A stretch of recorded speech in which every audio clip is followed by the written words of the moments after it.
Right, welcome to Now This Is Podcasting. I'm your host, Connor. My co-host, Jaden. Yee. And former guest, Calvin. Thanks for having me back. And we're here to do, we went on a Cineventure. We just went and saw the new Dune. This honestly feels Part like... one. Yeah. And this honestly feels like the whole reason that we did this podcast. Like, 'cause we've been talking about Dune specifically since, like, June? July? Yeah, we've been talking about Dune since June, for sure. Yeah. Yeah. And that's why we did...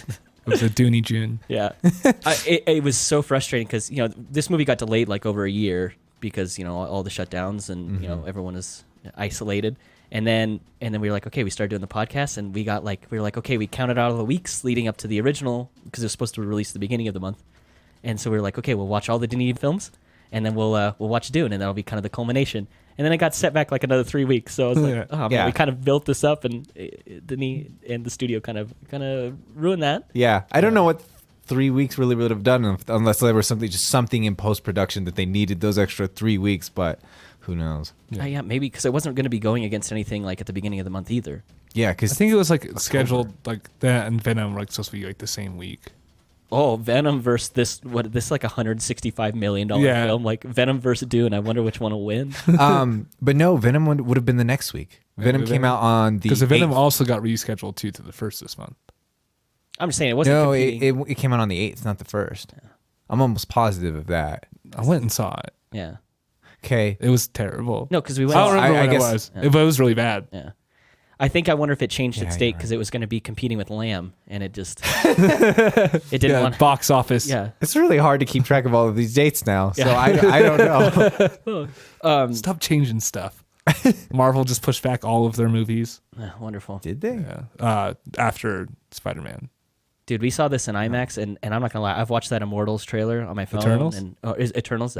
Yeah. That is it. Yeah. Yep. Man, it hits totally different in an IMAX theater. I'm not gonna lie. I was like, whoa, man. I wasn't like super stoked about it, but I saw the trailer. And I was like, okay, I want to see that. I mean, obviously, I'm stoked about every Marvel movie. Yeah. So I actually Jon Snow. yeah, right. Every time he comes on screen, I'm like, that's Jon Snow. Yeah, he knows nothing. Yeah, I did not have that opinion after seeing it in IMAX. I'd seen the trailer like a few times, and it still looks just like a Marvel movie, but with like, I don't know, like light warriors. But like I don't know, it just doesn't appeal. Like that wasn't the thing that in IMAX really was like what got me the whole time. I mean, the rest of this movie is perfect for IMAX. Oh yeah, this is not a laptop movie or even your little home surround sound theater. No matter how good it is, like this is one of those films that you need to be.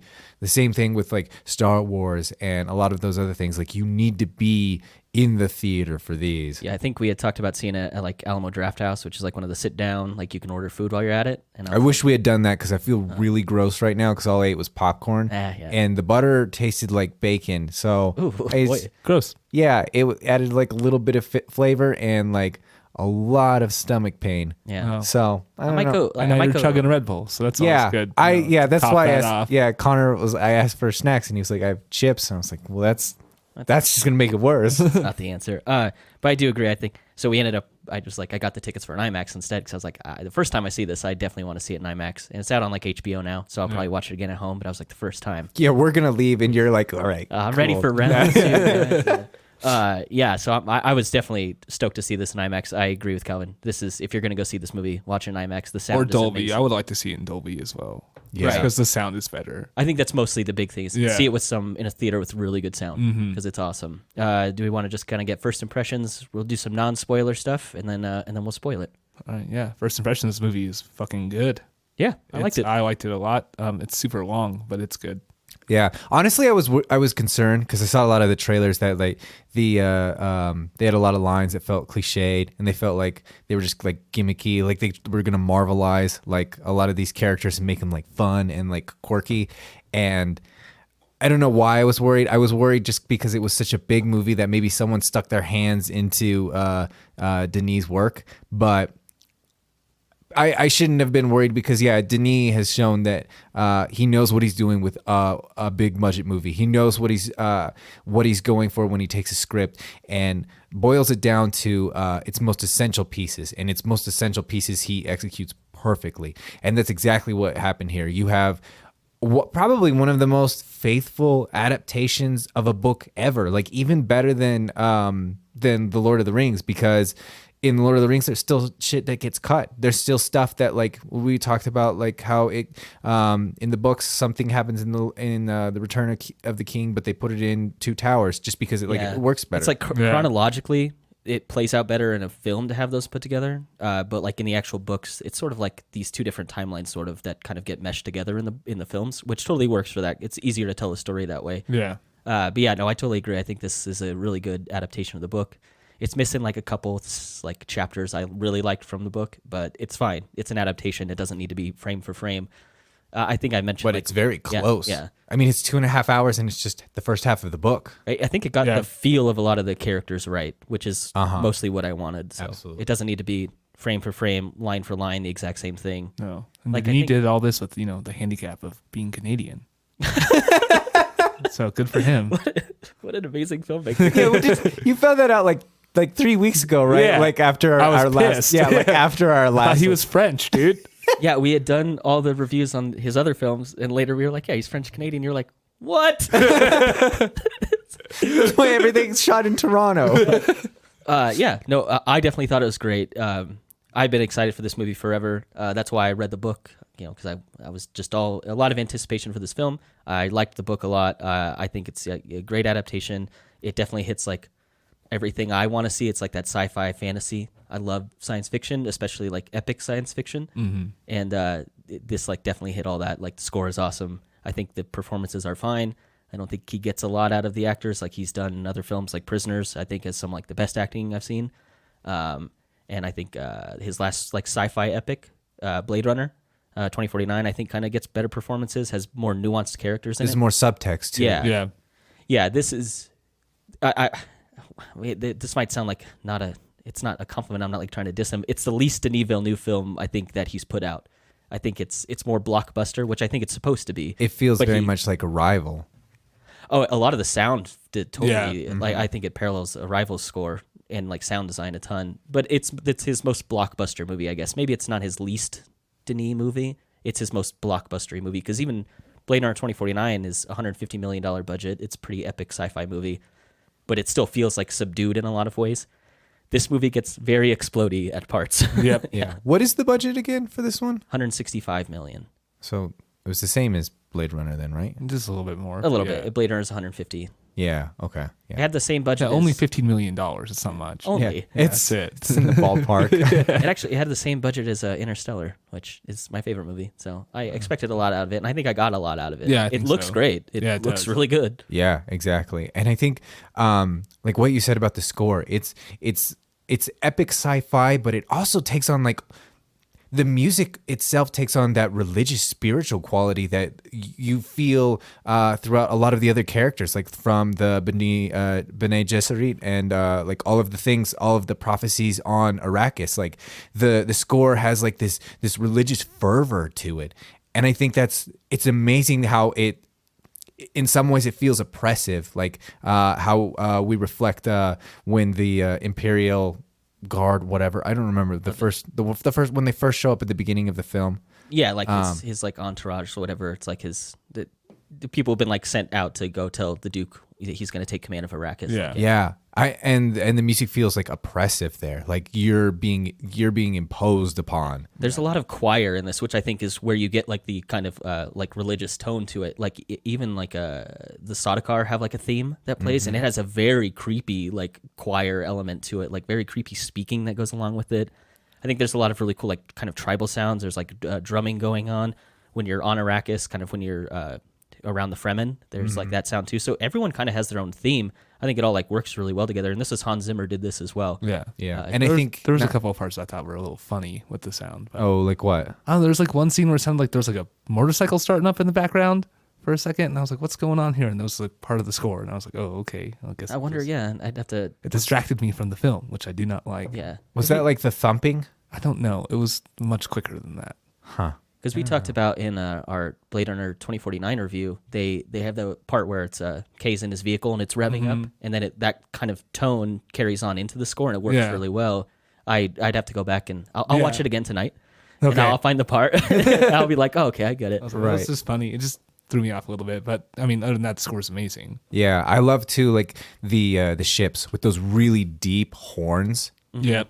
They're like they feel like they're creaking and moving themselves. But yeah, like not only is the I think the score interesting, like you have each character kind of reflected with their own theme, but they also that theme reflects their greater purpose within the overall narrative, which I think is really, really cool too. Like there's not a ton of subtext to this film, but I think the music is, because it's everywhere. There's maybe a little too much music, but it's great music, so I don't mind it that much.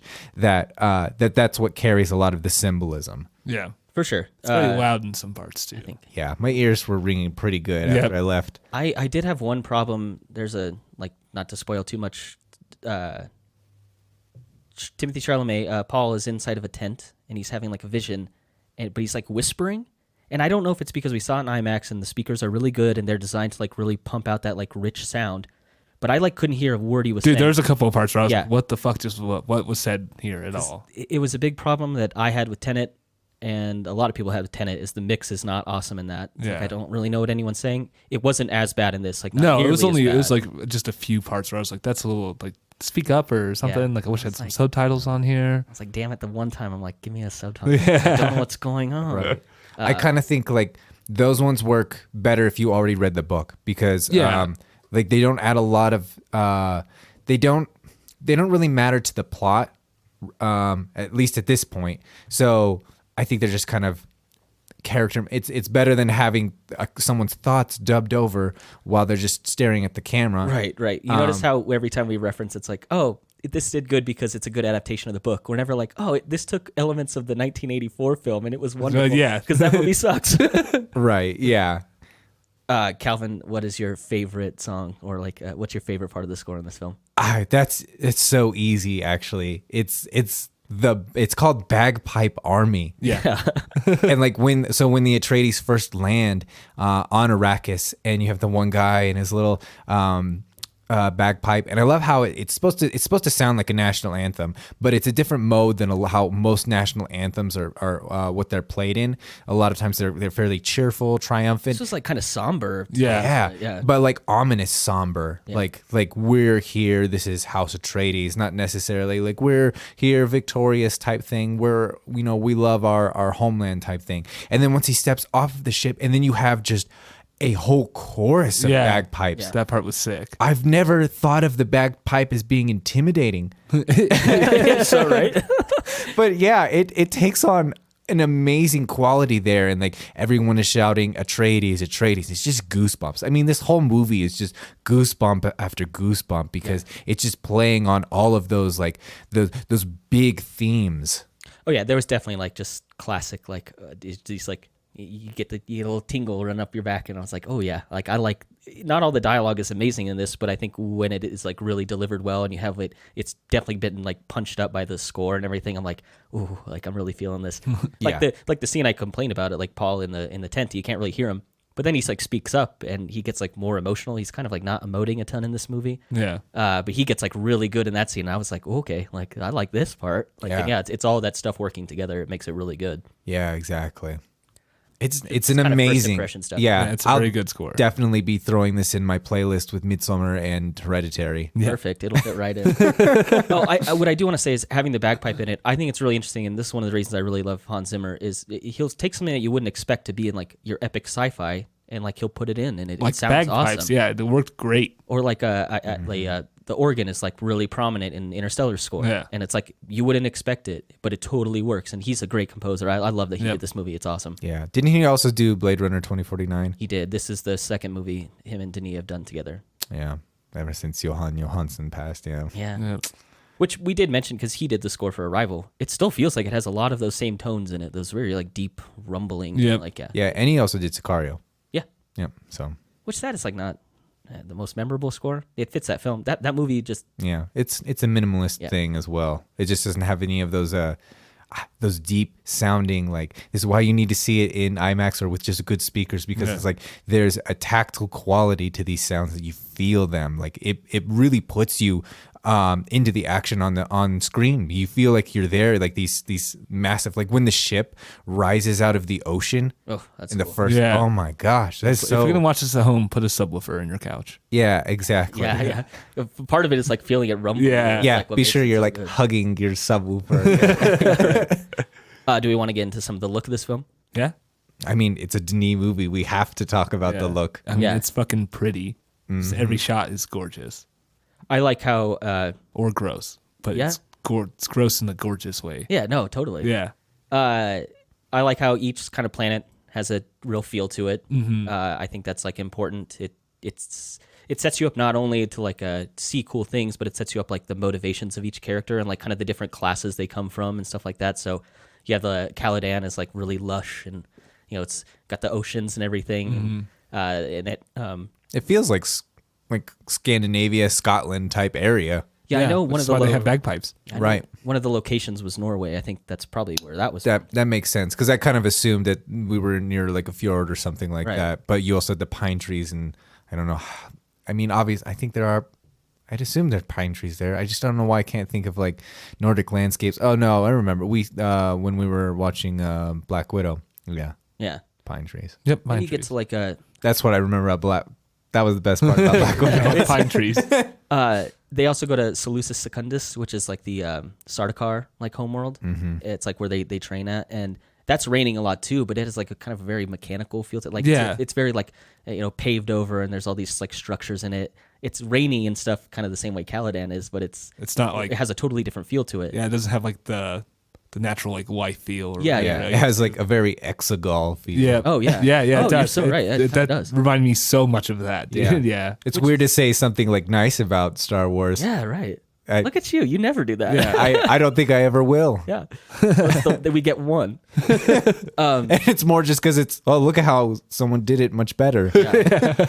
But that I like they took that from the book is like this is like a crappy place and like they get trained in like the worst climate environment ever and like that's what makes them these like hardened warriors and I think that comes across just in like the setting they're in. Yeah. Well, I mean, also the fact that they're like, I don't know, are they still alive? All of those bodies that they're just draining of blood, so they I was could like, what is happening? Yeah, here? that was crazy. They're all like upside down and they're like got big scoops of blood getting. I was Yeah. like, oh my god. and it's clearly like a ritual type thing because Yeah. they've built those structures. Yeah, for it those was people to very hang very on. Mayan-esque. Yeah. Yeah. Oh, that's such a good point. Yeah, very Pointing- sacrificial. Yeah. Yeah. Well, that's such a good point. Very creepy.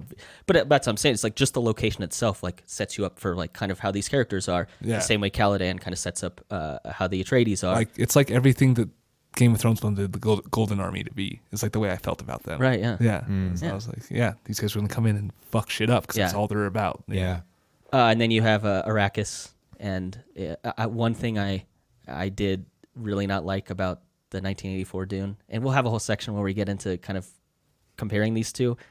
One of them is they just like saturate the red in the 1984 version. I love that it was just desert. Just Yep. show me a regular. There's like a weird beauty to deserts where it's like seems untouched, but it's always moving. Yeah. Things are changing. It like is alive in its own way. Yeah. And like I think that kind of also kind of speaks to like the Fremen. It's like wouldn't notice it at your first pass, but there is life here. There is like a force to be reckoned with here, and I think I love the way the desert's used in this. And also you get like Denis' great aerial shots. Yep. Like Right. beautiful. And I love how everything's kind of desaturated too. Like it gives you that cinematic quality. It also kind of, I feel when you desaturate something, it takes the life out of something. It makes something a little bit more dramatic. And I think when you think when I say it takes the life out of it, I think that's a nice theme here because we're talking about how water is so important. And so it's like it's used in one way on Caladan where there's plenty of water and there's plenty of life, but it's a grim imposition that they've been given by the emperor to go to Arrakis, and then you get to Arrakis, and while everything is like a warm tone, it's still desaturated because it's a very harsh place where there is no life because it's sucked out. Yeah. Yeah. It feels pretty pale a lot of the time. Yeah. It's very bright. That was kind of I did have a couple of problems with When it goes from like a dark scene to all of a sudden, Oh, my it's just goodness. we're looking at Zendaya in the brightest light of all time okay. right now. I'm Yeah. glad I wasn't the only one I was because like, that hurt my eyes. it's really dark, physically. and then it's like a fire Yeah. like is happening in this bright desert sunlight. I was like, okay, this is kind of retinally, like I can't handle all that's going on right now. There were actually a couple things in like some of Paul's visions. I felt like someone would definitely need like a epilepsy, like seizure warning, because some of them flashed so bright and so quickly. Yeah. Like I felt like, I mean, I was also sick because of the popcorn, but like that didn't help. No, I agree. That I think if I want to knock some of the editing in this, I was like, okay, this is need to Ease us into this, Yeah. man. This is intense. I don't know, like doing like a fade into it wouldn't work either. That would be really 80s and goofy. It just but doesn't need to be as bright, I think. yeah, I was like, oh man, okay. Like that's maybe one of the knocks I have on like as far as the look, the edit of it. What else do we have besides like just locations? I mean, the ships were cool. They're very Boy. sleek and like they're not over the top. They're not like fancy or like, hey, this is a cool looking ship. It's like, hey, the ship is here to get a job done. Yeah. That's what's doing. They're They very made it boxy, look, yeah. they made it look great. They're very unintuitive, and I think Yep. that's so cool. Thinking of like a civilization that's 8,000 years in the future, like they don't need to look aerodynamic anymore because they've advanced so far that they work in ways that we don't understand. Like the way a shipping container on like the back of a semi is, it's like it's purpose built for this thing. Yeah. Like it doesn't need to be fancy. It's just hauling stuff, which is essentially what the ships are doing. They're just hauling people to a different spot. Yeah, and then contrast that to the ornithopters. Oh, the Thopters. Yeah, are sick. those are sweet. Yeah, I don't understand like why. So they have the second layer of glass or whatever come over. It's like, it's to help us like with the sun and the tint. I'm like, why don't you just have that as the glass then? Yeah. right. The whole time. I don't understand that. One were of cool. No, I agree. When I first saw them, I was like, that doesn't make any sense, like how it would have lift and everything. And I was like, wait, dragonflies do that. Of course, it works. For a minute there, I was like, no, nature's done this. Yep. Yeah. One thing I really like about the ships, I think you get a really cool sense of scale because they have a lot of these ships like landing with like troops around them or like just a bunch of people, and you'll see like the shadow of the ship move over all the people. Yeah. And you're like, wow, like It's massive. I think it's hard sometimes to convey some big sci-fi element like that and get it in. You can really get a sense of scale with the way they did it in this. I was like, okay, these are massive. Yeah, not only are those massive, but it also helps with the scale of whatever, like the transport like tube that orbits the planet. You know what I It's mean? huge, yeah. Like that, like the The big ship. Yeah. Yeah. Because I'm guessing that's just always there, and it's like a portal. It's kind of like I don't know. Me 'Cause I either. was wondering about that too. I was like, do they all just get into that ship? Because the way it works in like the book is they get into the ship, the big one that the guild uses. Right. The guild takes them somewhere.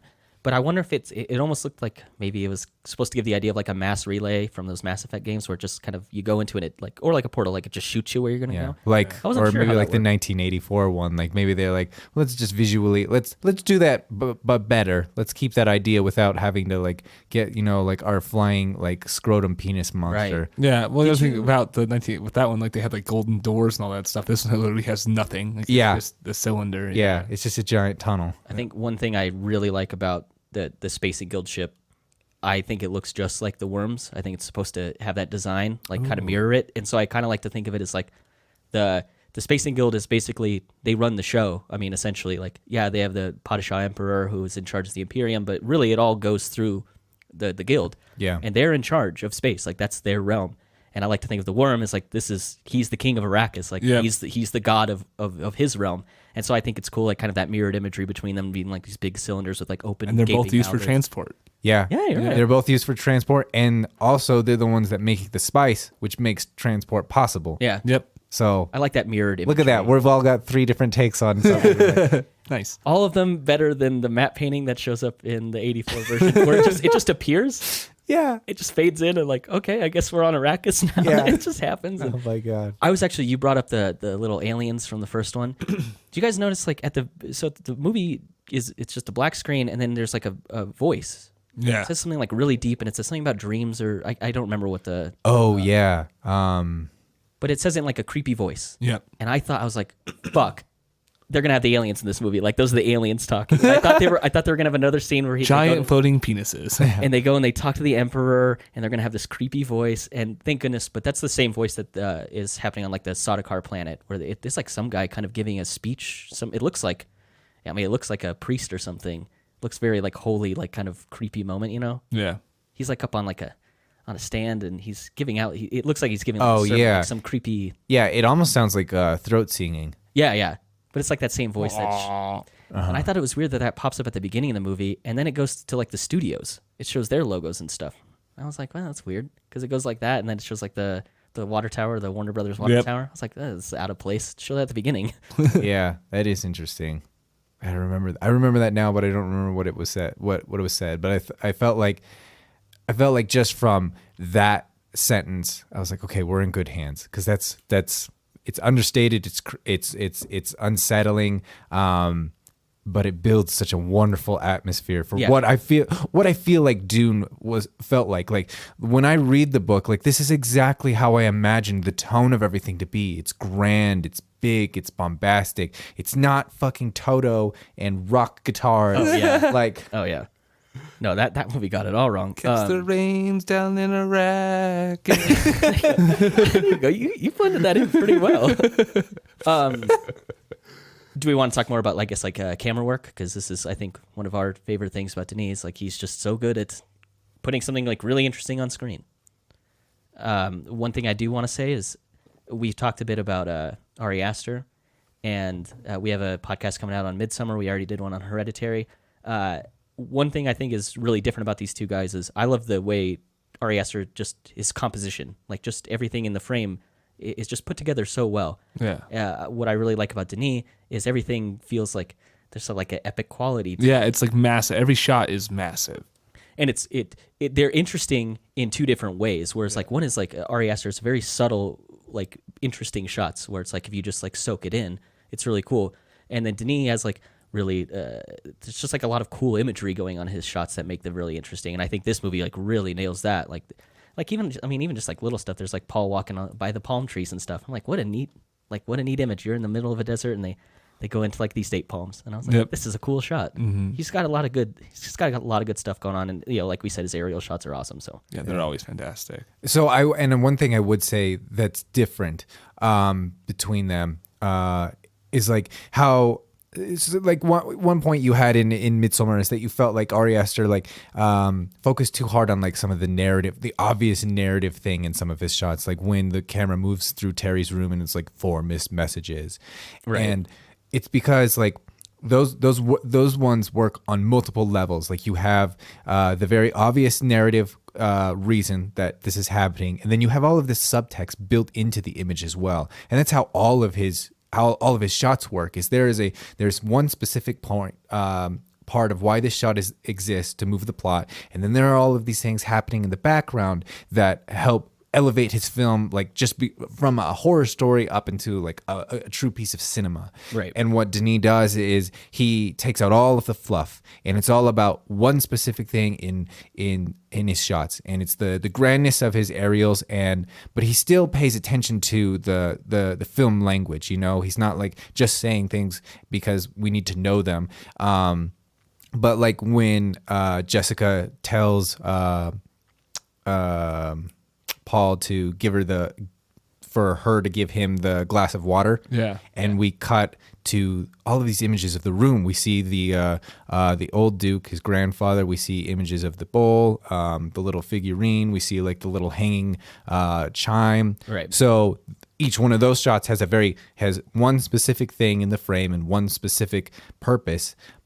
But it's not being like told to us, like it's not Jessica like being like, don't be like your grandfather who got killed by a bull. You don't want to end up like that loser. Which is odd because that's kind of how she is in the book, because she hates the bull's head in the book. Yeah. She's like, get rid of that thing. But I love how he it's a constant theme that he returns to as a visual motif. Yeah. They mention it one time, which I don't necessarily think you even need to do, because you see the headstone has it has all the information on it right there. Yeah, exactly. You don't need to be like, well, grandpa blah blah blah bulls, like take that line out, and all of this is even more interesting to me because that's your subtext. It's all of this returning to the bull, this returning to toying with danger. Yeah. That really exemplifies what Paul's character is once he starts to become like everyone is really doing it. Because you can think of like Jessica giving a boy, like toying with the bowl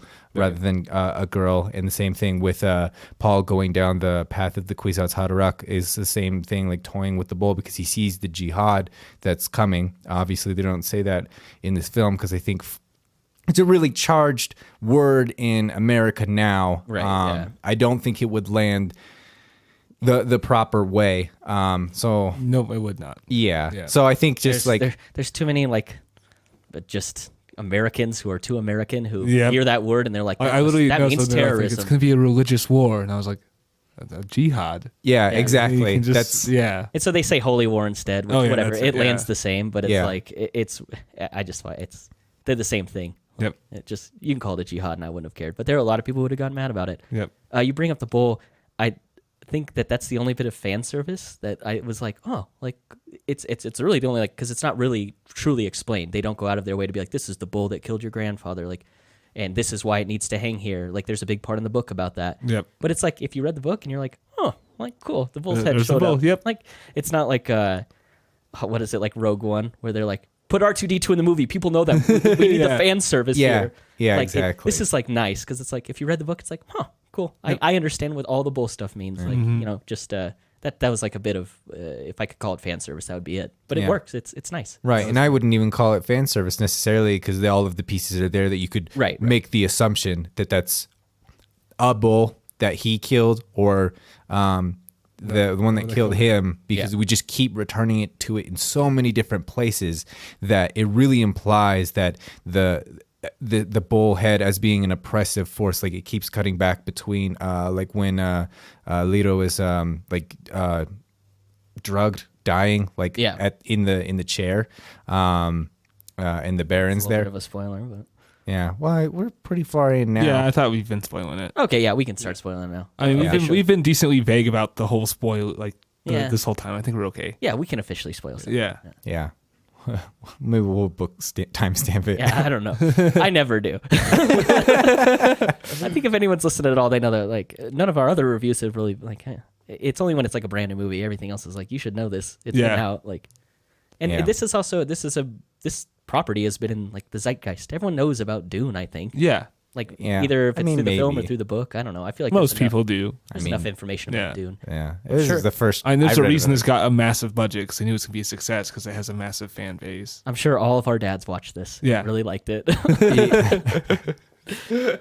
So we've been talking about some of the camera work. Do we want to get into the costumes? The I know. costumes are freaking sweet, I was dude. about to say, so no, you do, good. Connor. I Yeah. love that stuff. So especially going back through all the Lord of the Rings, behind the scenes extra feature stuff. Yeah. All my favorite stuff is like when they go to the costume designer and they go through how all this got made, and they had like authentic like smiths come in and like actually put all the chain link together for the Yeah. mail and everything. I was like, that stuff is so good, and I love it. And so I especially, I'm gravitated towards it in this film. All this like sci-fi stuff only really works if you have really cool costumes. Yep. And all of it is awesome. Like I love the big dome helmets that Yep. they look like old school astronaut, or like I guess like current astronaut helmets. They're not Yeah, like or like Daft Punk. yeah, kind of yeah. a lot of Daft Punk going on. Yeah, exactly. Daft Punk, Power Rangers, same. Right. Right. Yeah. There's a lot of like I love the Bene Gesserit headdresses they have. Yeah, those are sweet. Like make them look like real tall. Like I love all. They're the, very Catholic. even looking, too. even like Dave Bautista and Polka Dot Man, like their stuff is simple, like to shave off their eyebrows and put a bunch of white stuff on their face, but Yeah. it worked really well. Yeah, in like they're very understated.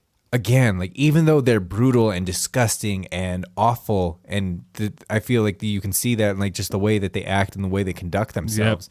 You don't necessarily need all of these over the top statements as to why they are brutal. Or they're anything. barely in the movie. Yeah. But they feel like you feel their presence when they're on screen and like, oh, this is a big deal. This is someone that would absolutely just kill you without the blink of in the blink of an eye for no reason. Yeah. I think a lot of that is the sound helps that too. Like they have a theme. Yeah, that very plays in ominous, there. yeah. And it's like, okay, I know what's going on with these guys. Yep. Like, and it's just like you instinctively understand it because you're like, I can see the way these guys are acting on screen, and then I can hear this score along with it. Like that's all I need. Yeah. I don't need you to go into like elaborate dialogue on how you're going to betray the Atreides or how you're going to take over. Or how you have like just massive boils all over your face or like- something. Yeah. Yeah. Like Yeah. you can be subtle and get your point across better Yeah. than being overt about it. Which is what they did here. Yeah, Yeah. that's great. They just removed all of their humanity from even just the visual representation. And like the body language and everything, like the actors did a great job. Right. Yeah.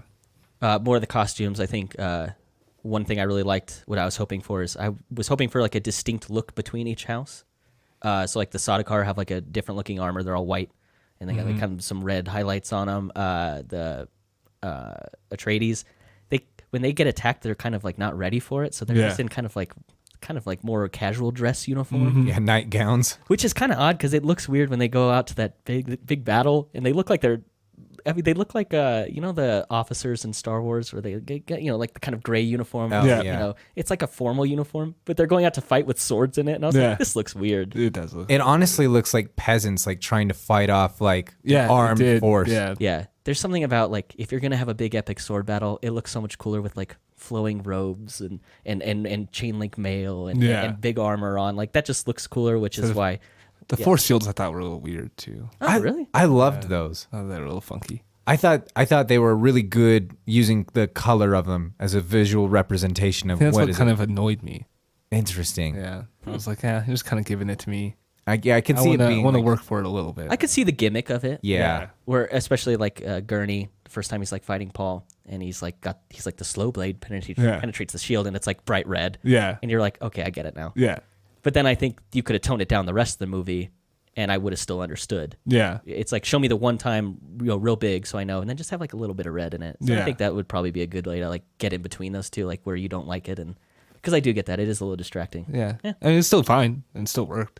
Especially But it was when just like a little weird. Leto gets shot by the like sleeping dart or whatever, and it's just like bright red because it's like slowly moving into the shield. I like that scene a lot though, because he's like trying to reach in his back and stuff. Yeah. He can't get it. I'm like, oh man, you're fucked. There's It's- nothing you can do. Yeah. It's a really tense moment for Yeah. sure. It's almost like the shield traps. It's almost like a double-edged sword in that sense. Like because he turns like a completely 180, but it doesn't seem to change the momentum of the I dart, know. which I thought was interesting. Well, because then Duncan gets shot with one, and it's like in like his chest, but it's stopped there, and he knocks it away with the sword. So it could, you're right. It could be helpful. It could be. That's how it's a great shot, like in his back where he couldn't reach it. Yeah. Look at that one spot you can never scratch, motherfucker. Like, Yeah, exactly. Well, he is a doctor. He knows exactly where that spot is.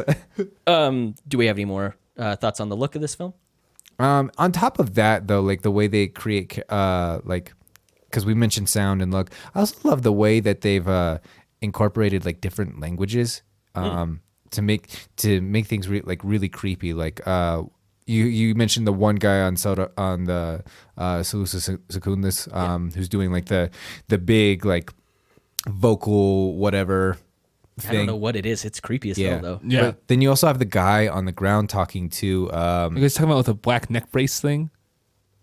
Yeah. yeah. Yeah. Yeah. That's a good way. Pretty That's an weird. accurate way to describe it. Yeah. Yeah. But he almost sounds like his voice is dubbed or affected some way in post, because it sounds like almost like not quite as bad as the way the voice is shown. Oh, I guess we have to which get is into not that. good either. Yeah. Okay. Let's tackle that after. It's like very different in the one of the scenes too. It's like I'm like in the beginning I was like, okay, it's a little weird. It's weird enough to it's not gonna annoy me. And then it's like it gets like higher pitch and stuff. I'm like, oh, it got bad. Yeah, okay, we can tackle it now because I agree. It sounds like the Reverend Mother who first shows up, and she uses the voice on Paul and makes him like come over and kneel in front of the box. Yeah. But then like that same like it feels like it's her voice combined with Paul and Jessica later on in the film, and I was like, why? Like why is like she? I said that's got to be a hard thing to tackle, like as far as getting that across Yeah. the screen. Well, I was It's wondering like, how what they would were you gonna do it. Yeah. And then like I even like because like at first when Paul first uses it against Jessica, it doesn't like quite work all the way. Like there's like no sound in the beginning. That's the best version. And that's of I was like, oh, just do that the whole time. Yep. That'd Yeah. be great. Yeah. That's what I thought it was going to be too. Yeah, me too. I was like, oh, I'm stoked about that. And then it got weird. Yeah, I almost think I like absolutely agree with you. I was like, wow, they nailed it first try. Yeah, me and then they too. did it wrong the rest of the time. I almost think of it too though, like it wasn't as oppressive and annoying in that shot because he didn't do it right, Yeah. which is kind of fun. I kind of wish that the voice was actually different for each person that used it. But I Yeah. think I think that might have been harder for the casual audience to accept.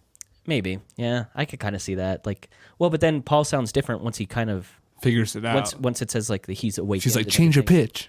and then he doesn't really have like the screamy voice, the like Benny Gesserit Reverend Mother a voice with it. He, like one part later in the film, it sounds like just him.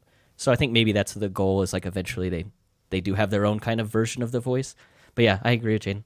I loved it when it was like so quiet, but it was like really bassy. Yeah. I was like, wow, because I hate it in the '84 version. Yeah, but but they did basically the same thing in basically the same way when they were being kidnapped in the Thopter and they were trying to kill those goons. I love that word so much. Thopter. Yeah. I know, right? It's such a cool word. It But is. a lot of the stuff, I think I said it in our commentary on the '84 Dune. I was like, oh, so much stuff that Franklin Herbert wrote. I was like, it's just so cool to say. Mm-hmm. Yeah. Like yeah. I love Dunkany Daho. wrong. I mean, that's not it, but yeah. Oh, I was right. They said Harkonnen in this movie. Yeah. Yeah, they which did. I like fist pumped in the theater. I was so excited. I was like, I was right. It's Harkonnen. yeah. I thought it was Harkonnen. Like I still like when it popped up on the screen. I was like, man, are you sure that you guys are saying this right? Then they say other things different. Like they don't say Padishah Emperor. They say like Padesha Emperor. No, yeah, he was Padisha. Padisha. Yeah, I was like, Which is Padisha. very weird. I can't think of a language that would accent it that way, because it's not even Latin, because it would be like Padisha, like either way. yeah, Like, they're putting It's probably the- like an alien language. I don't know, that dude. Yeah, that dude had tiny fucking ears. Did you guys like see that? No, I did not notice That actor, I was like, oh my gosh, did your ears stop growing when you were like 6?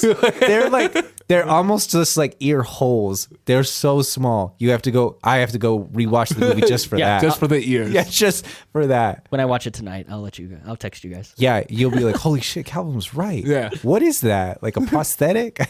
Going back to more of the language stuff, I love the use of sign language in this. I thought it was so cool. I thought it was clever. Yeah, and it's such a good. subtle thing that like Wasn't in the book, too. Yeah, Yeah, no. and I love that it's added. Yeah, me too. I thought it was great, especially when like they're communicating in the Thopter after Jessica and Paul get kidnapped. I'm like, this is so smart. Yeah. This is a great way to do this. Or like when Jessica's getting the Chris knife from Yeah. the Shout Out Mapes, and at first she's like, all right, it's okay, and then she's like, prepare for violence. Yeah. It's like, oh my god, like, this Yep. is serious, and it builds a lot of tension in that scene with like just a quick little hand motion, and you're Yep. like, okay, this scene's building up. I Yeah, like it got a lot. very intense very quickly. Yeah, so I love that, and like Calvin said, it's not in the book. I love Yeah. it when you can add something that is And it good. works 'cause it very well. Usually Yeah. doesn't. Like Yeah. it's usually like just stick to the material. They already gave you something great to work with. Just stick with it. Yeah. But just a little thing like that, add that in. It's perfect. I It think was it's great. great. Yep. I almost think of it though like the runes in Midsummer. Like, I don't know if I necessarily want the subtitles for them. I think we just if you just see that it's sign language, we Need them. Nah, I like I don't know. I would love to see it without that. Calvin's just like, got runes on the brain. yeah, exactly. Yeah, get I ready just, for our I, mids. they have Calvin's just like, I want a puzzle to solve with this freaking movie. Why'd you ruin it for me? yeah, exactly. I was all exciid to unpack your subtitles. Now I have to learn sign language. Oh yeah, damn it! Got to go down back to Wikipedia. I actually wonder how much, because it feels like maybe shorthand for them. I would assume that that's not like real like. It's American very Sign quick Language. and yeah. I don't know why it wouldn't be. Oh, because they're not American. I'm just kidding. I don't know. Yeah. It's, It just- real, I wonder- it's real Iraqi Yeah. sign language. Yeah, it's Iraqi, Caledonian sign language. I just wonder if someone who go ahead, leave a comment if you can sign. Let us know if those are real Doesn't signs. Blaine know sign language? Barely. Okay. Dude, he did that in like high school. He doesn't remember. All that right. shit. Yeah. So we've done. Oh man, we did more of the look than I thought. We even got into the language, which I Yeah. think is awesome. I think there's a lot of cool stuff there. I honestly wish there was more, because I feel like that's something in like the Dune lore that isn't explored enough, Right. And Okay. especially in film, especially just because like as we just established, I'm a language nerd with Yeah, yeah. runes and sign language and other languages in general. I think it's so interesting to think about what other languages would look like here. Yeah. And it's weird how the like the Fremen are portrayed, because you have a lot of different cultures and accents. It is weird. It feels like there are Fremen who kind of live like in the city, and then there are different like desert dwelling Fremen who they seem culturally different, but they're all Fremen still. Well, even within the desert ones though, yeah, no, like you mean Because- like ethnicity wise, they are all different. Or? and accent. Like Yeah. Janice has a weird accent. Javier Bardem is one of them, so he has a Spanish accent. Then you have Chani, and then you have like other like And Zendaya with like no accent. right? yeah. No, Yeah. you're definitely right. Yeah, I wonder if they were just like, it doesn't matter. Yeah, let's just put like generally people ethnicities that you would find in desert climates. Right. Yep.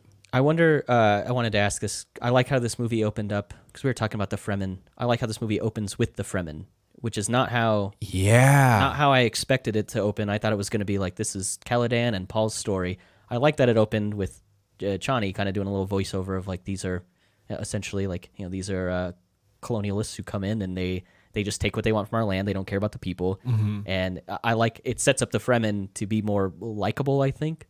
Yep. Because they're starting at like, this place where they're being taken advantage of. And so you gain sympathy for them. And so when they show up later in the movie and Stilgar's kind of like brash, you're like, well, yeah, you deserve it. Like you're coming in here and wrecking his stuff. Yep. Absolutely. So, you side with him like instantaneously. Yeah. So it doesn't matter that he has like kind of an attitude towards Leto or I thought that was a great scene. Yeah. It's when they spit, and then Jason Momoa is all like, "Hey, it's cool." Yeah. Like, this is a nice thing. He's being like a good. Thanks for offering the moisture from your body. Yeah, I was like, gross. Right. I love the way the Fremen are portrayed in this. Yeah, I think I was. That's if you want to compare to the 1984 version of just the eyes. Yeah, you know what? I'm done. We don't need to wait for the section. We can just compare stuff when we want. I wanted to save it, but we've already done it much. I hate the way the Fremen look and act in the 84 version. They're garbage. Because you don't even really know their motivation. They all just all of a sudden like they're like, oh, Moad'Dib, we got your back, and that's like it. There's no development with them. Nope. And I love in this it like takes its time. It feels to like this is what these people are about, and you're coming into their space, and you need to like earn their trust, not just by being your weirding way. Like you have to actually do something, and it feels a lot more earned when Paul's like, no, we're gonna stay with them. Yeah. And I think that it feels that way because the Fremen are built up a lot more in this because you have that starting scene with them. So I agree with that. Yeah, I love the way it opened. I thought it was great. Yeah, it also sets up a lot of the tension in a much simpler way. Rather than like think of how much exposition we had in the 1984 one, and we still don't know enough. Whereas here you get the feelings. That are implied, like the feelings are all implied, whereas in the 1984 one, they just tell you exactly what is happening, and there isn't any feeling there. Yeah. So you have to fill in a lot of the gaps actually yourself still. Even though there are more words and more explanation, it's less informative. Yeah, no, you're so right. One of the things that's like really informative about the Fremen is you get a lot of these, like Paul has these visions. And I think Jaden like alluded to it. There's like a Power Ranger scene in this. Yeah, mad Power Ranger scene, dude. He looks just like the White Ranger. Oh yeah, but it was sweet. I mean, it still looked cool. I loved it, and again, it paints the Fremen in just such a cool way. Because even Duncan, Idaho, he's been like, oh, they fight like demons. Yeah, and then you get to that vision, and it looks like a bunch of Sardaukar like attacking only a couple Fremen. Yeah, and then just like hundreds of Fremen pop out of the sand, and I was like, this is awesome. Yeah, it's sweet. Then pop out of the sand every time. I'm like, that's cool. Yeah, that's a dope way to use it. Use that trick every time. I don't mind. It was interesting, like seeing that scene is in the trailer. I kept thinking like that's a weird thing to put in this trailer because I don't think that you get to that in this movie. No, yeah, I was so right when I thought it was. They did a lot of like, hey, come watch part 2, and yes, they did a lot of that, which is fine because I want to go watch it now. So absolutely. I hope it doesn't take like another. It's going to be a 15 years, like Avatar 2. Dude, Timothée Chalamet is going to age out of that role. I don't think that he ages, dude. He still looks like he's 15. I love that Chani, she's like, you look like a boy. Yeah.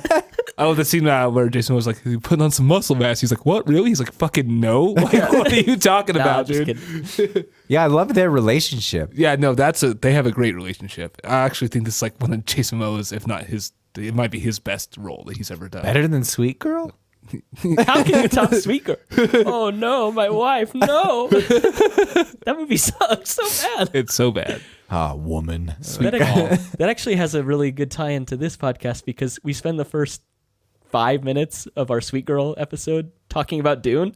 And Jason Momoa's beard. I didn't want to listen to that episode again because I thought I'd spent enough time with that movie. That's funny though. Yeah. I feel like we listened back to a lot of episodes and be like, oh yeah, here's that another little Dune section. This has been on our brains for a while. Almost like Midsummer. It's fine. It's nice to finally get that off our brain, even though we've spent a significant portion of this episode talking about Midsummer. Yeah. Jane, did you mention that kind of that joke That they like you put it on muscle. You were kind of worried that there was. So yeah, there's a couple quirky jokes like the Josh Brolin makes like in the beginning, and then Jason Momoa makes it. I was like, oh no! I was like, don't do that to this film. Don't make just like jokes at every fucking scene. Like that's gonna ruin the whole movie.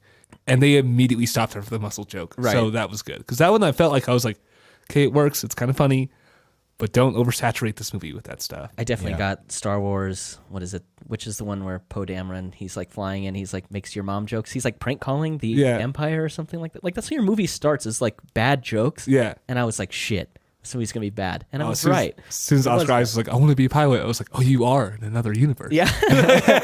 Far, far away. Yeah. But I agree with you. I definitely got that vibe for a second. I was like, oh no, like, don't make this like a funny movie. Or just like little jokes added in. Yeah. Like don't do it. This is serious drama. It's a. But I think it did, like that scene helped build the relationship between Duncan and Paul. Yeah. Yeah. I also love too how they stayed true to who the characters are in the book. Like Gurney Halleck, like he doesn't sing, I don't think, actually in this one. No, I was so kind of sad. But he does talk in proverbs. I do love that. Yeah. I was so bummed. I had watched an interview with Josh Brolin. He was like, yeah, no, I had the little, I can't remember what the instrument he plays is in the book. But he was like, yeah, no, I'm going to play a little tune. I was like, I was waiting for it. It never happened. Yeah. So maybe that'll be in part 2. It better be, otherwise I'm not going to go. Right. Yeah, So- Josh Brolin busting out the bagpipes. Yeah, dude, it better be. That'd be awesome.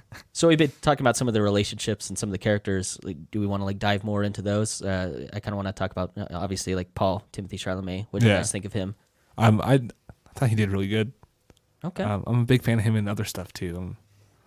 I'm a Timmy fan, you know. He did that one movie on Netflix where he plays like The King Henry. Yeah. Yeah, it's a great movie. That movie's really good. Yeah, it is. Really underrated. Yeah. Because it's a Netflix movie and people are like, whatever. It But was it's really very good. Yeah. I think he's a good actor, and I think he did a good job.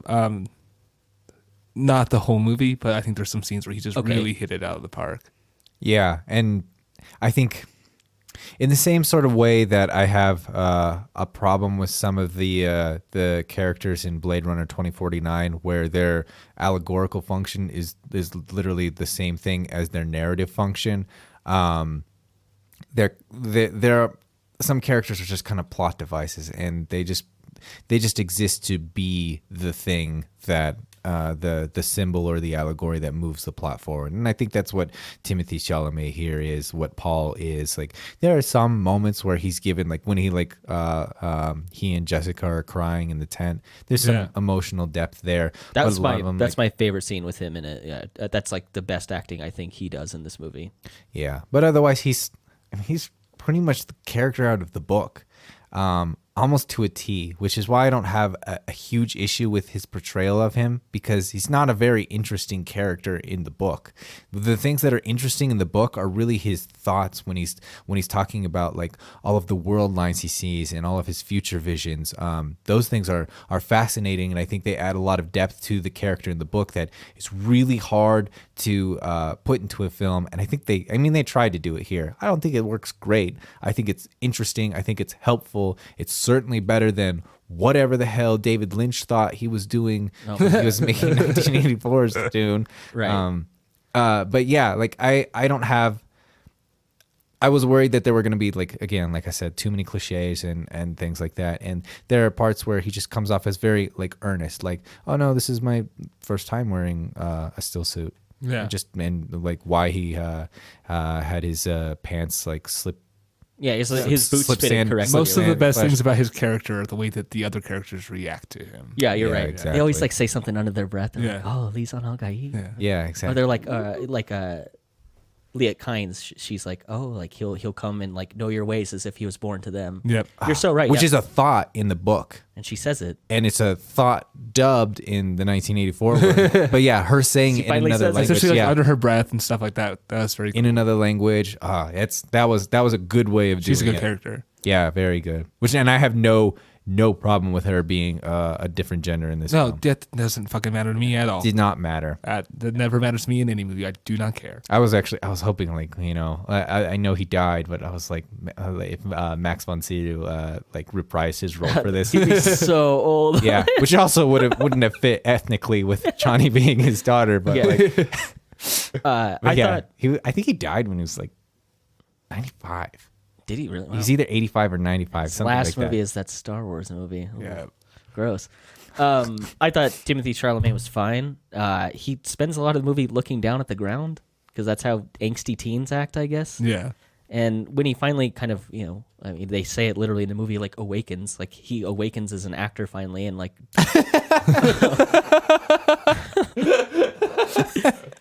And he has that scene like we talked about in the tent, like that's one of the ones that like gave me goosebumps. Yeah. I was like, what a good, like he emoted finally, he did Yeah. it, and I thought it was really good. And then a lot of the stuff when he's interacting with the Fremen finally, like towards the end of the film, I think is really good. Very good. Yeah. His body language there is amazing too. Yeah. And it's funny that you say that because that's actually the point in the book where he loses his emotion.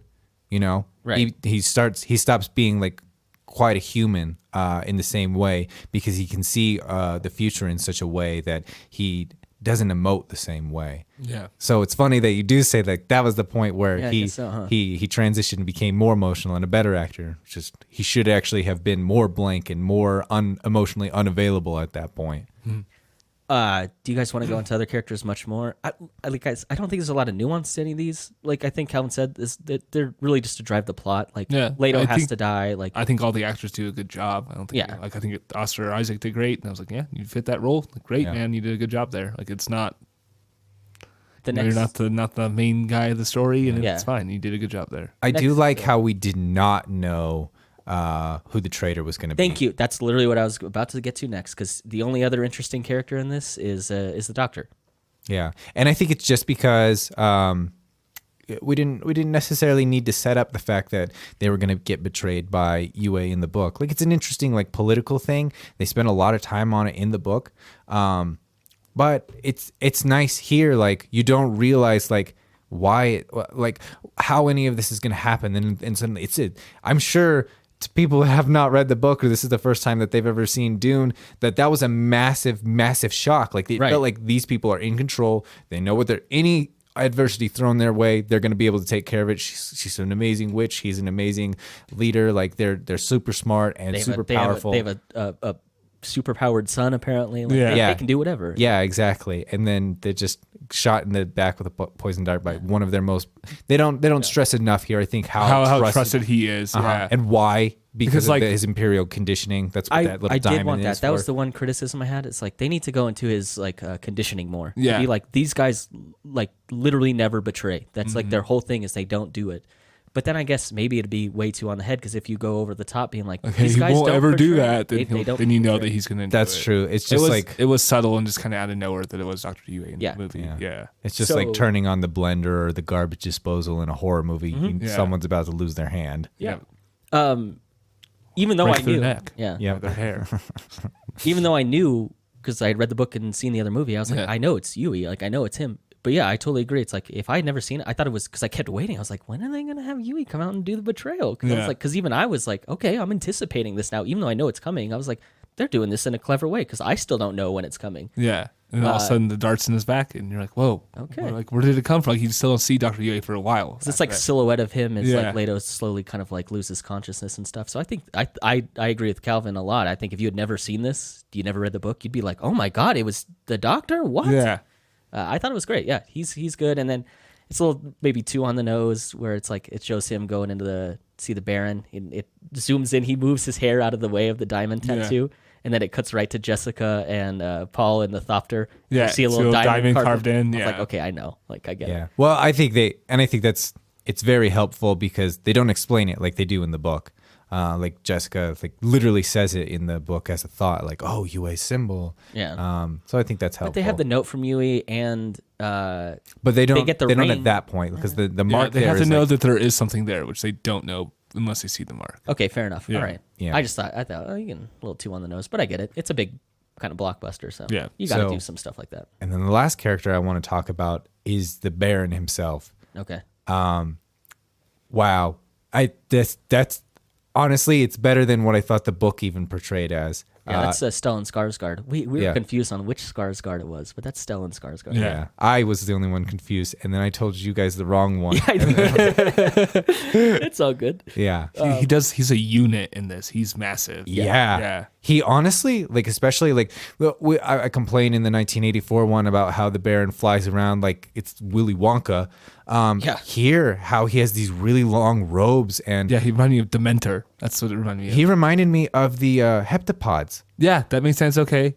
Yeah. Okay. Because of like just how he built up. But like I imagine, like, when I read the book, that he has these suspensors that they're barely just kind of like it's just he's so fat that it's keeping his body I up. thought it was something that floated around him. Yeah, held and the it kind of fat like up, yeah. like kept up like little pieces, not like it was something embedded in his spine. But I love how he moves like a Dementor, like a ghost. He feels like he's grotesque, but he's also capable. He's also and he's not screaming the whole time. He's just like, yeah, you just don't see the big picture. The emperor is jealous, and this is all a part of his plan. I see the whole thing. All of his dialogue makes sense. Yep. Like someone who has a big plan, but they don't like expose that big plan immediately. Yeah. Like to everyone ever. Like Because he you're just acts he acts like someone who is like trying to be like pull off like the biggest kind of like betrayal like in the history of the universe, you know? Like he seems like that kind of character, where in the 84 version it's like he just immediately tells everyone, he's like, this is my big plan. Yeah. And he just doesn't care, because he's like, you know, you're too small for this information. Yeah, he's like, I don't give a shit about your opinion on this. Yeah, or whether you know or not. Like, everything's taken care of. If you know anything or not, it's not going to affect whether any of this is happening. Stop bugging me with your questions. Like, Yeah. it's the attitude like it had. Like I felt, and I was like, that's good, because he's supposed to be a dickhole, and he is being one. Oh, and also, so after he recovers from the poison gas, and he's in that like pool, that vat of like. That's a great shot. It reminds me so much of Blade Runner 2049. Yeah. You know, like a lot of the scenes that like when the replicants are like birthed out of that giant thing. It looks like an IV bag that they cut open, and just like all this yuck comes out. Yeah. It reminds me of that, and it also reminds me of Jared Leto at the end of that film, like where all of that water is, and like, it's just like a weird like pool thing inside. Yeah, I love those the imagery that Denis brings with those to his sets. For sure, because I think you could go the other way, because it is sci-fi, and you could just like turn up the technology, like Luke when he's in his vat, and you have all these like little medical arms like kind of poking at him and prodding at him, and a lot of sci-fi does that. They're like, oh, turn up the technology to show how far medical technology has come, and the fact that it almost plays more into like that fantasy element of this film. Yeah, almost like alchemy. Yeah, they're like, his healing isn't complete, and they just like pour like more of this whatever it is, whatever this material is that they're pouring in, like some kind of potion or something, this healing liquid. And I think that plays up kind of the fantasy element. I like that it wasn't like, put technology in this to show that we're in the future. Yeah, exactly. And like when he lifts his head out of the vat or whatever, and he's just like acting with all that shit dripping down his face. Like, this dude's doing a great job right now. Oh, he's really good. Yeah. He's a great actor. I don't think he ever raised his voice either at any point in the he's voice. very like it does like the whole time. It's like, I got this under control. Yeah, and even when he killed Yue Joyner, Yep. Yeah, and he was just so nonchalant about it. Like, he's subdued and really creepy, which is why you like that he floats and stuff. I think it sucks. why? He floats way too high. First of all, I think that there's like a subdued quality to that character that I think gets thrown out the window every time he's up in the air. So I think that's in contrast. Like, that contrast is there on purpose. Like, I'm, like this fat lard, whatever. But when I'm my, final form. Okay. My final form. That's an interesting thought. My thought of something that would be creepier is like there's a lot of like people running around, and you hear the footsteps, especially in like that theater with that sound. Like you hear the thumping of footsteps, and they even talk about, he's like, Paul tells Gurney, he's like, oh, I recognize your footsteps, old man. So like footsteps are mentioned enough that I think you could have had the suspensors come on, and it would be really creepy to see a big fat dude walking and like get a shot of his feet, but there's no sound as he's walking across the ground. It like that would be like a creepy element to his character. Yeah, or almost better like a than scraping. Yeah, He does kind of walk across the table A little before he bit, kills Yue. Yeah, And I liked that. I was like, okay, you kind of, pushed himself a little bit forward. Yeah. Like a scooter. I would have liked Scooting it. to murder. My one thought is like when he really rises up, he's like, it's my Arrakis. And he comes way up into the air. I was like, oh, I don't like that scene. Oh, I love that one the most. Like, because that was like, because it was in such contrast of like, yeah, I'm plotting and things, but you don't really know how powerful I am and how powerful I can be. I get like wizard vibes almost, like this magical sense out of it. No, that's You're fair. a wizard, Barrett. Yeah. It's not a bad. I mean, it doesn't look bad. I just didn't love it as much as you did. But I think it all works. It's all much better than the '84 version. Yeah. He's a much more sinister character in this. Yep. He's so goofy in the other one. So if we're done with characters, do we? We don't need to talk about it a ton, but the symbolism of like hands a lot. Do we want to kind of get into some of that? Yeah, that's an interesting one as well, because we talked about obviously like bulls being there, but I don't know if I necessarily think of it as a symbol as much as I do a motif. It's just hands are repeated a lot because of like after his trial and then obviously on the moon, like those are the two biggest ones. But I noticed a ton. What else did you notice? So they like you said, they mentioned the moon. They call it the hand of God. And so then I just started noticing hands everywhere. Like at the beginning, Paul puts his hand in the water. He like feels the soil on a Caladan. For the last time. Mm-hmm. Yeah. Yeah. And then he gets onto Arrakis. He feels the sand. You see Duncan Idaho. He like moves a beetle with his hand. After Leto's been killed, there's 2 shots of his hand just laying limp. It feels like there's too many hands in this to not mean anything, and I like that they mentioned that they call the moon the hand of God, and essentially this film is building up to a holy war. And so I like to think of all these characters and all of their hands showing up. It's like they're all the hand of God. They're all leading to this big holy war. And Duncan Idaho doesn't make it to the end, but he was still like for that moment he was the hand of God pushing the narrative. Or he had a hand in it. Yeah, exactly. That's the way I think of all these hands. Like even though Leto he dies, but he still had a part to play. Like they're all a part of this like. This pushing the narrative forward to this holy war, this jihad or whatever. So like I think that's why I noticed like a million hands in this. I thought, and like the one thing I did notice is like Jason Momoa, Duncan Idaho, before he dies, he takes off his glove to reveal his hand. Yeah, very hands-on, Connor. Nice, nice point.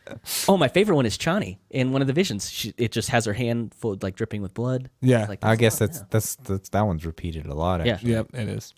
Yeah, I like the hands a lot in this. I thought they meant something. I think I picked up on it. I think so. I think so. Yeah, I think I just had my jaw drop most of the time. Like especially when the Harkonnens attacked and they're just blowing up all of the ships. I thought that would be your least favorite part of the movie. It was the spectacle of it. Like the fact, if we were just watching this down here in the basement, then yeah, that's kind of dumb. But like, it's the way Denis sets up all of the pieces in it. Like we're just looking at my favorite one is we're way zoomed out, and one of the attack ships, one of the big ones is just above all of the like the Atreides ships, like all of like their like transport ships, and it's just suddenly like a bunch of flares or and it's just like, and it goes on forever. Like it's not like the boom cut like it's cheesy and annoying that way. This was just like, this is the strength that they came with, right. And it is daunting and it is massive. Yeah. And the like when we talk about like how the screen was dark and then suddenly it was very bright when we're in the desert later on, that right there, it was completely pitch black, and then all of a sudden explosions to such an nth degree that the entire screen is almost white. Yeah. And I love like that. That's why like I love like cinema, movies in general, like need to be like, it not only is it something that you need to see and need to feel, it's that communing of going with other people to see a human experience as told from someone else's human eyes, and how all of this information continually passes back and forth from all of us. Like, I am so glad that we get to do these podcasts, because like we get out of the movie and I just want to talk about movies forever, and everyone's like, well, that was fun. Yeah, gonna fill up my drink for the drive home, and that's about all the time I have for this discussion. Oh, no, yeah. I think I love coming back and doing these. That's why the Cineventure is fun, because it's like, we maybe don't have like the most concise like our thoughts all the way out and like have this movie figured out, but it's nice to watch a movie and be like, wow, like I like this. Yep. I like to talk about things I like. I do like that you say spectacle, and maybe that's why I say like this is the least Denis film that he's done. I don't think the other ones seem like spectacles. This one had that feel for sure. It's very epic on a scale that I think like Blade Runner wasn't. Yeah. Yeah. Like the action set pieces in this are like they're really well done. Like don't get me wrong, but they are like you said bombastic earlier. I wouldn't say over the top, but they're really well done, and it's much more than we've seen in any other film he's done. Yeah. Yeah, Like, and I would easily. say like there are major themes that you can kind of pick out, even out of Arrival. Even though it's a terrible movie in terms of themes, they tried to incorporate them here. Really the themes in the film aren't present like they are in the book, if you know what I mean. Like, Yeah. They don't quite have the same through lines of how they're constructing like the overall narrative in terms of symbols. It's really just the world building are the themes. Yeah.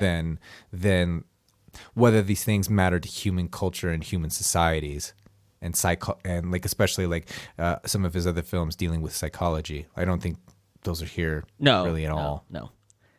Do we want to give this one ratings now? So yeah, Paul, like Daenerys Targaryen, has just a bunch of titles. So Right. I mean, how many of Paul's titles do you give this, man? That's great. He's got so many. Yeah. They don't even get into most of them. No, in they this. don't. Yeah. I don't even remember Mahdi being one in the book, but that's another one they introduced here. Do you remember Mahdi? I thought they were just saying Muad'Dib weird. Yeah. No, it was Mahdi because they said it in one of the. What? No. Yeah, they said it when they were speaking their native language. It was on subtitles.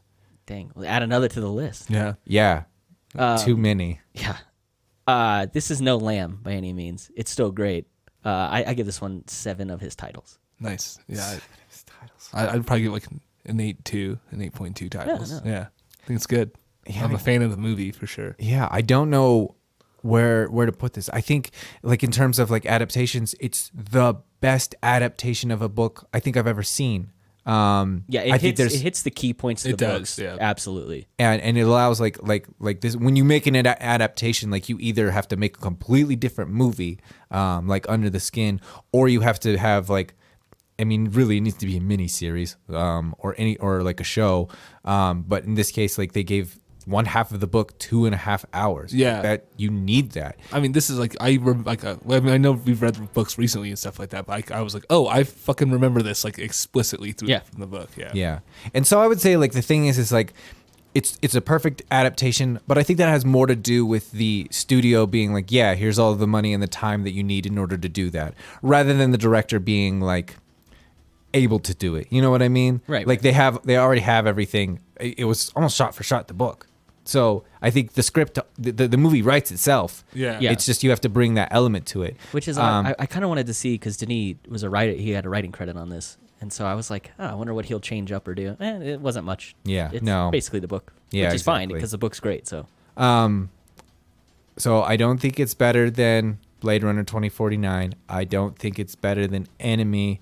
I'm gonna give it like an 8.1. how am I the lowest on this? I anticipate You're this the so lowest much. all the time because you Yeah. don't actually you have to not use whole numbers. Yeah, that's how you're always. I actually, but that's the thing. Is like I gave the low score. I really like this movie a lot. Yeah. Like I think it's great. I'm gonna watch it tonight. You also think that like you also like Hereditary more than Midsummer. Yeah, I and you do. still have like the lowest score on Hereditary because you were like, I think it's about a 9, and we're like, yeah, it's more than that.